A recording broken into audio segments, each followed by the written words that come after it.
Kovai RJ வீதியில் மளிகை கடையில் லிப்ட் அறுந்து விழுந்து கடை ஊழியர் உயிரிழந்த சம்பவம் அதிர்ச்சியை ஏற்படுத்தியுள்ளது.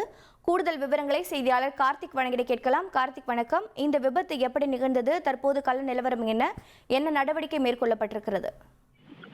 வணக்கம். கோவை ஆர்ஜி வீதியில் ஆசிக் ஸ்டோர் என்ற மளிகை கடை நடைபெற்று வருகிறது. அங்கு முகமது தௌஃபிக் என்பவர் அந்த கடையை நடத்தி வருகிறார். இன்று காலை அந்த கடையில் பணிபுரியும் சுரேஷ் அந்த கடையில் உள்ள லிப்டை பயன்படுத்தியுள்ளார். அப்போது அந்த லிப்டின் உயர்கள் அருந்து விழுந்து விபத்துக்குள்ளானது. விபத்தில் அவர் தலையில் பலத்த காயம் ஏற்பட்டு அவர் கோவை அரசு மருத்துவமனை கொண்டு செல்லப்பட்டிருக்கிறார். அவர் சம்பவ இடத்திலே உயிரிழந்திருப்பதாக மருத்துவர்கள் தெரிவித்திருக்காங்க. இதனையடுத்து உடல் பிரேத பரிசோதனைக்காக அரசு மருத்துவமனையில் வைக்கப்பட்டுள்ளது. தற்போது கடைவீதி போலீசார் அந்த கடையின் அருகே விபத்து குறித்து விசாரணை மேற்கொண்டு வருகிறார்கள். அளவுக்கு அதிகமான பொருட்கள் ஏற்றப்பட்டதால் லிப்ட் அருந்து விழுந்ததா அல்லது லிப்டினுடைய உயர்கள் பலவீனமாக இருந்ததா என்ற கோணத்தில் போலீசார் விசாரணை மேற்கொண்டு வருகிறார்கள். விவரங்களை வழங்கியதற்கு நன்றி கார்த்திக். ட்ரெண்ட ஃப்ரெண்ட் ஆக்கிக்கோங்க. தந்தி டிவியின் சப்ஸ்கிரைபர்ஸ் அண்ட் ஃபாலோவர்ஸ் குடும்பத்துல நீங்களும் இணையுங்க.